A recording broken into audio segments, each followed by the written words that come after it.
Taurus, hi, come on in. Great to see you. Taurus, let me just put that there. You're here for your Taurus November 2019 reading. Well, I'm looking forward to doing that. By the way, I'll mention I have uploaded your Taurus 2020 yearly reading, and if you are interested to have a look at that, you'll find it in the playlist section in my channel, or just search Nigel Taurus 2020 and you'll find it. It's an extensive and extended reading for you, which I hope you'll find extremely interesting. I found it very interesting. Anyway, the deck that I'm going to use today is one which I haven't used for a long time, although it's like a surgeon's knife very often at cutting to the issue on things. I'll use my pen as well because there's a lot of imagery in the cards that were painted by a woman called Lady Frida Harris in England. And the imagery can sometimes have, well, for me, really speaks to the meaning of the card a lot of the time. So let's get things underway for you, shall we? Let's go and see what there is for you. That will do the trick. Right, what's going to jump out? Anything coming out? Let's have a look. Well, this one looks like it's something there, whatever that is. The Three of Wands. That one looks like it's coming out. The Hierophant. Gee, this is a very interesting Hierophant, this one. And it does have a lot of very interesting imagery in it. And I didn't expect to see it in your reading for this month, so what it has to say we shall see in just a moment. What's on the top here? The Art card. It's Major Arcana number 14. Called Art in this deck. Major Arcana 4. This is jumping, whatever it happens to be. The Devil. Another fantastic set of imagery on here for you, Taurus. Very good for your material well-being, I think. Come on, who's going to come? Who's going to come? Is it going to be you?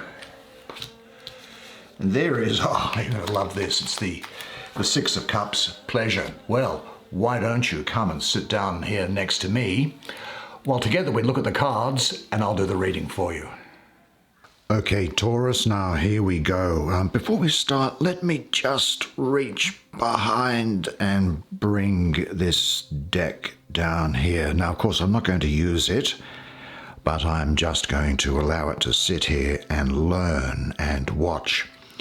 Something of a shamanic practice that I engage in to infuse the cards with spirit so that they can provide the right answers for people afterwards. Well, let's have a look at this first card here for you, which is the Major Arcana number 14, Art card. Well, what an interesting looking card here. First of all, we have, well, we've seen, actually, this is interesting. I see Sagittarius all over this card. And what's interesting is that I see also its opposite, which is Gemini. The reason being is that in the deck, the Art card here is actually opposite that of the Lovers, and many of the symbols that we see in this card are contained in the Lovers card. Of course, that's not in your spread for today. But the Lovers talks about separation, I suppose, and this card is all about reunification, and hence we have the changing of colors between the eagle and this lion. We also see other things here as well. Now look at this figure, which is very androgynous. This side is both male and female, and if you look at the skin color here, here is the arm of a woman or man of color, and yet there is a white face with it, but the color of the hair, it suits a person of color. And on this side we have the face of a person of color matched with the skin on the arm, which is white. And the blonde hair sits on top of the face of a person of color. So this is talking about reunification, about reintegration. So too is this image here, which is the person who is dressed in the green of fertility and creativity. There's a lot of alchemy associated with this card. Now, I won't go into the concepts of alchemy today. It's really a 5 or 6 hour series that I might do at one time. But suffice it to say that there's a great deal of esoteric learning associated with it. Here is being pointed in fire, and here pouring in water together in a cauldron. Now, fire and water normally would not mix, but on this occasion we have it mixing. This coloured cauldron here is very much that of the spirit of the divinity around it. And I don't know if you can quite make it out, but there is a raven sitting on top of a skull on the base of this cauldron, and that refers to the dross that is being burnt away during the period of purification. And here we see fire burning on top of water, and a couple of crescent moons here. What is also interesting is that there are some words. Let me just read them in Latin, and thank goodness I spent 8 years learning Latin when I was a boy. The words are visita interiora terrae rectificandio invenies occultum lapidem. Well, that says, visit the interior of the earth, and by purifying what you find there, you will discover the stone. And so I think that this is a time for you where you are going to be rediscovering yourself, where you will be rediscovering your power and looking inside of you. You know, it's interesting, isn't it? The self can slip away so silently. If we lose a leg, or a husband, or a wife, or a car, or some material good, we'd notice it immediately, and yet our self can slip away from us second by second without us knowing about it, because it happens so quietly. And this card is saying that you are now going through the process of regenerating that belief in yourself. The daughter of the reconcilers, the bringer forth of life, is what I call this card. This is talking about a combination of forces in your life which are bringing you power. This Hebrew letter, which is on the card down here, is samek, which means prop or crutch. And I think that what you will be doing is that you will be giving up reliance on material props and putting your faith in yourself. Probably also engaging a little bit of spiritual weeding of your spiritual garden, I think, and your life is going to be enriched. There's realization, there's action based on accurate assessment, economy, management, and success, I think, after some quite elaborate dealings. I'm just having this thought which is coming through to me now, and it is, I am uplifted in your heart.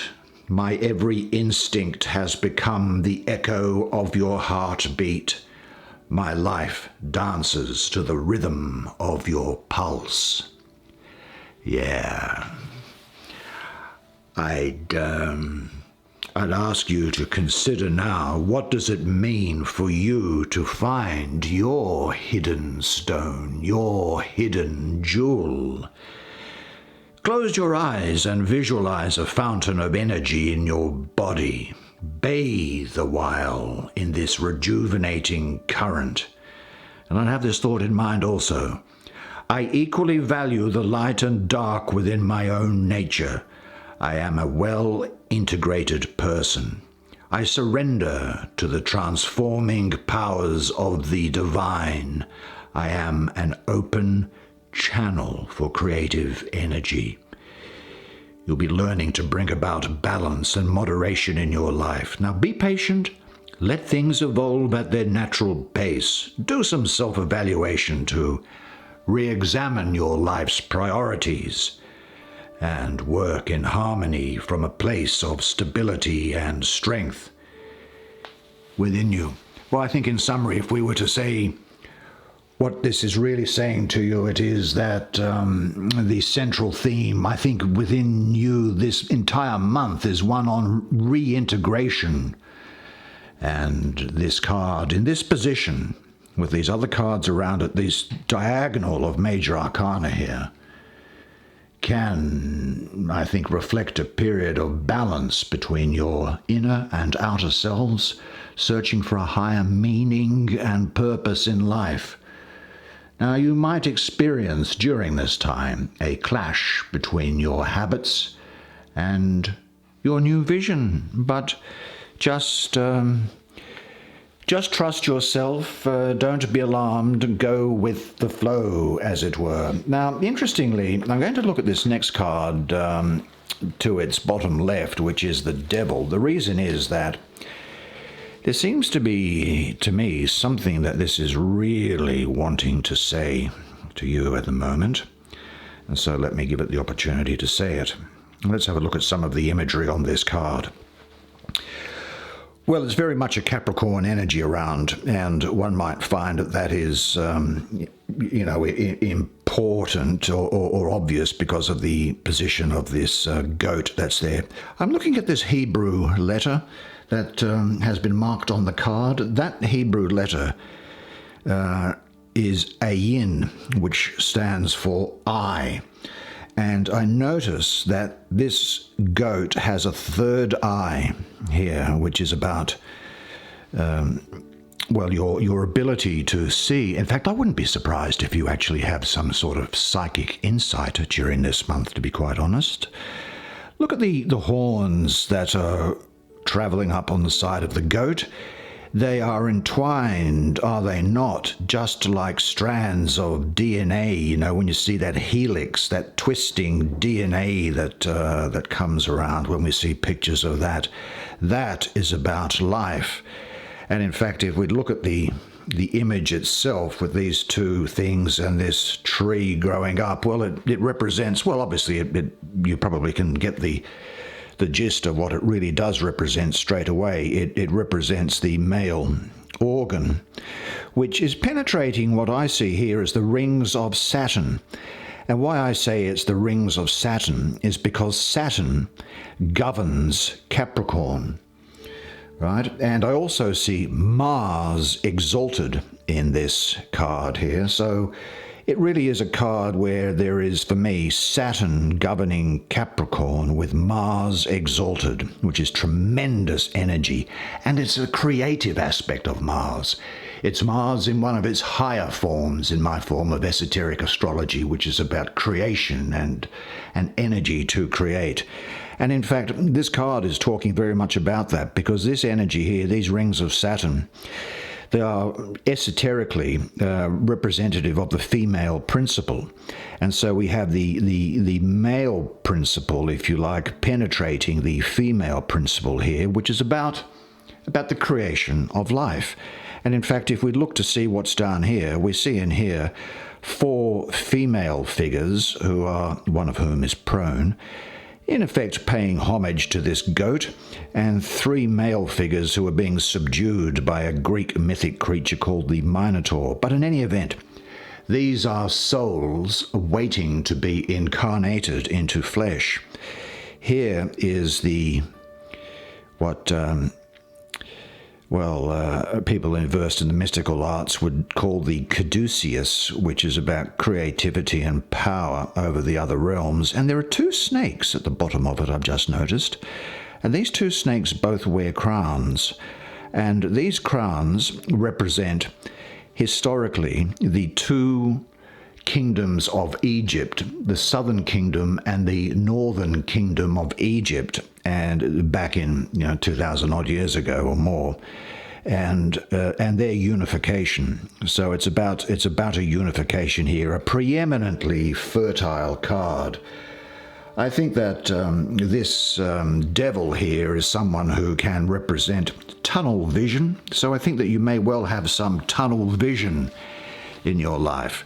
Because the devil is not distracted by things, and his gaze is normally directed at some material goal, so about increasing your standard of living or your acquisition of material security and material comfort.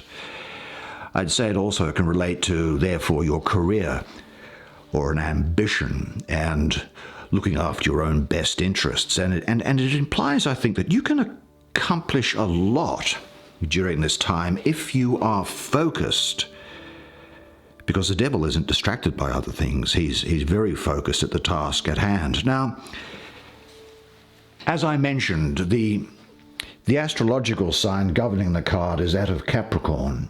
Now, Capricorn is the sign of business, of career, of worldly success and social standing. And Capricorns are usually hard-working and high achievers, aren't they? At least the ones I know seem to have been. Just having this thought, which is, think not to hide from me, O beloved one, in thy grotesqueries. I see thee behind thy mask. It is thy lovely body which I love behind these motley veils, this midnight comedy. For there is none other than thee to my eyes, my taste, and my touch. Yep. I think that you should ask yourself this. Do you have some wish or desire that you don't admit to? And this is saying that, well, it's okay to go ahead and do that. It says also, you should be saying, a vital, joyful, and grounded person. I enjoy my sexuality. Now, whether my problems are real or imagined, I can handle them realistically and with good humor, because I think you will be handling life from a place of good humor during this period and from stability and grounding. And I think you'll have the ability to work hard and to play hard. And I think also, I think you will also find that you are more sensual and sexual. I think also you will use this time, and what is going to be coming more upon you during this time is you're learning to protect yourself from the projections and the opinions and judgments of other people. Let's have a look at the Three of Wands, because this is a great card here. The Three of Wands. Now, the first thing I'll say about this Three of Wands is the Three of Wands. I love the number 3. The reason why I love the number 3 is because it talks about extension, it talks about development, it talks about creativity, it talks about gestation, almost as if there is a mother who is pregnant and is gestating and growing a child within it. For me, the astrology of the card is the sun in the second decan of Aries, that 31st of March to the 9th of April, that type of period. Now, I call this card the Lord of Established Strength, and let's have a look at it. There are 3 wands here, which are, well, let me just look at some of this imagery here. You see how there are 2, 4, 6 white flames coming out of it. Now, this is interesting. These 6 white flames, the number 6, relates to me to an area of divine energy which exists prior to the creation or the emergence of the material universe from spirit. That area or that power, and that is associated with the sun. And also the sun is ruling Aries. It's ruling that decan of Aries, that second decan of Aries for me in this card. These other flames which are coming out are from, well, what I would say would be the Ace of Wands. Now, the Lord of Established Strength. I think what we can say here is that, well, first of all, not only is the sun ruling Aries in this card, but the sun is in exaltation in Aries. And so this placement is very favorable. And Aries enjoys challenges, and Aries suns are happiest when their lives are moving forward and active. And I think that's what is going to be the case with you. Things will be moving along. You are going to be active. I think there could also be some travel associated with you during this period. I see travel coming up to me, the energy surrounding it being appropriate to you. I think what's also the case is that I get the feeling here that the energy that's coming through is that you really now have the direction. You've had some ideas in mind. You've had thoughts about what you should do about things, what you should do with your life, or what you should do with some things. How might you change things? How might you do? You've had these thoughts. Well, now what happens is, I think that now you're getting the direction, you're getting the focus that's going to allow you to push forward to achieve those things. Now, these lotuses, there are 1, 2, 3, 4, 5, 6, 7, 8, 9, 10 petals on each of these lotuses. Mystically, 10 is associated with the material world for me, and so I think that you will be very practically minded during this period. And of course, that's also what this card was saying, wasn't it? This is a very practical card. And actually, this card that's coming through afterwards, I'm just getting the energies coming through from that also, and I'll get to it in a reason as to why I think there's going to be a great degree of practicality with you this month. I think that these 10's petals here are also telling you, I think, that you understand what your virtues really are, and that you should trust yourself to make the right decisions in your life, and not to be held back by fear or by doubt. You have what it takes. It is important for you to operate from a place of integrity before making decisions, I think, and to have clarity of mind and heart before taking action in order to bring about the best results.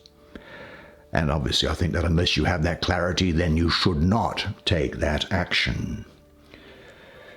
I think that this is also saying to you that you need to realize that you need to go through a process of looking inside and outside with integrity, honesty, and no compromises. I think it's probably also important for you to check the integrity of somebody else during this period. And I'm getting an Aries person that you should probably check what their integrity is.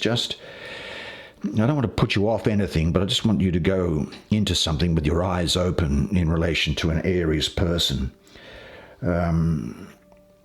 Now, if you do have clarity, then now is definitely the time to act. Well, let's have a look at this card here, which is the Hierophant. Now, the Hierophant, what an interesting looking card he is. The first thing is the number 5. He's a major arcana. Now, 5 has associated with it very often for me some degree of instability associated with it. Can I say that? There's some degree of instability. There can sometimes be change as a result of a 5 that comes about. Sometimes there can be exaggeration. Sometimes there can be, a lot of exuberance.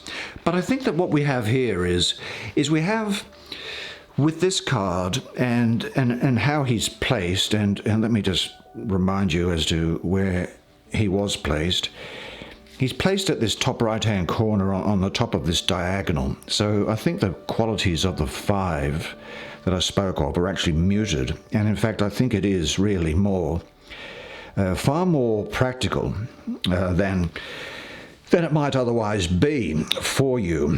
These cards, of course, have different things to say to me at different times, and depending on where they are placed in the spread. Now, I call this person really the magus of the eternal gods. It is, for me, Venus in Taurus with the moon exalted. Now, let me give you some idea as to why I'm coming to that conclusion and go through some of the imagery on this card. The first thing that I'll say is that this letter down here is the Hebrew letter Vav. Now that means hook or nail. And there are, as we can see, 1, 2, 3, 4, 5, 6, 7, 8, 9 nails which are holding up this window. So there's the nail aspect of it. Now the 9 is connected with the moon, associated with the moon for me. And I've just said I've seen the moon exalted in this card, which means it's got a lot to do with the subconscious. It means it's got a lot to do with the emotions and about you getting inside things and becoming comfortable with what's inside you, with you becoming comfortable with yourself. But isn't that also what this was talking about, where you are then reintegrating some parts of you which silently had maybe slipped away, and you are reintegrating them? Here, the window has the figure of a rose on it, and it says that, to me, that it is, the rose stands for love, and it is love which joins the macrocosm and the microcosm. It is love which joins the divinity to women and men alive today. You might ask, what are these things here? Well, these are the fixed signs of the zodiac. Now, interestingly, there is an old Hebrew Bible or Old Testament text called the Book of Ezekiel. Now, in chapter 1, Ezekiel, the prophet, says he saw 4 creatures coming to him which had the bodies of humans, but which each of the 4 had 4 faces. They firstly at the front had the face of a human. To the right, they had the face of a lion. To the left, the face of a bull. And to the rear, the face of an eagle. Now, that's interesting, isn't it? Because this face here, this actually represents a sign of Aquarius, rather, which is the fixed sign of air. Lion represents Leo, the fixed sign of fire. The bull represents Taurus, the fixed sign of earth. And the eagle is the exalted form of Scorpio, which is the fixed sign of water. Isn't it interesting how these things have all played out over thousands of years? Now, his throne is that of the bull, so that also increases the likelihood of it being Taurus. And these 2 elephants here, I think, also have a Taurian association with me, because they are also beasts of burden. He holds a staff here, which is an esoteric Egyptian thing that I won't go into. This is the child god Horus, which I won't go into. This is the figure of Isis, who in Greek mythology became the goddess Diana, and this is Diana's bow here. She was the huntress, and she's holding a sword here in front of her legs, which is phallic. And so there is again this feeling of union of male and female. You probably can't make it out, but there's a tetragram superimposed upon the figure of the hermit himself. Well, what does he have to say for you? See, quite interesting symbology, I think, in these cards. Look, I think that if you are not a teacher, a counselor, or a consultant, then you are basically going to be called upon by somebody, one or more people, to act as if you were a teacher, a consultant, or a counselor to them. I think that this magus of the eternal gods is saying that you will probably have a need, I think, during this period to not go and upset the apple cart, not to create problems, but to follow rules, regulations, and traditions. It's a period of intense learning and education for you. Now, I think you're going to hear of marriage proposals, or you're going to hear of marriage during this period. And well, of course, that's a good thing, isn't it? Well, unless you've had a bad experience of marriage, which, of course, half of us have. I'd have this thing in mind also, that there is, I think, a deep desire for you to be challenged by new experiences, and you will, I think, be attracted, I really think, to music, to sounds, and you'll be good at listening and speaking. and you'll want to make your ideas tangible and usable to people. And I think you'll be committed to the qualities or the concept of community during this period. And I think that you'll be very gifted at imparting information and inspiring others. Yeah, very much so, I think. What can I say else that he's got to say for you? I think that he's the type of character who I really didn't expect to see turn up in your spread this month, I've got to say. But he says these are the things that are in store for you. We finally turn to this card, the Six of Cups. Well, I'm just looking at the symbology on it. I'm just counting them. There are 10 stems to these lotuses. The lotuses sit above the cups. The color of the sea in the background is that of, well, it's not blue, it's a sort of a grey-green, which makes me think that perhaps you've been going through something of a hard time, but you now are coming through the other side. This is the Lord of Pleasure. It's the sun ruling the second decan of Scorpio, that 3rd of November to the 12th of November. These cups here are brass, which is very healing. And I think what is important is that, look, I'll be frank, this is really a highly sexualized card, because here we have a double dose of the sun for me. You've got the sun in the astrology of the card, sun ruling Scorpio, and I see the sun being associated with the number 6 as well.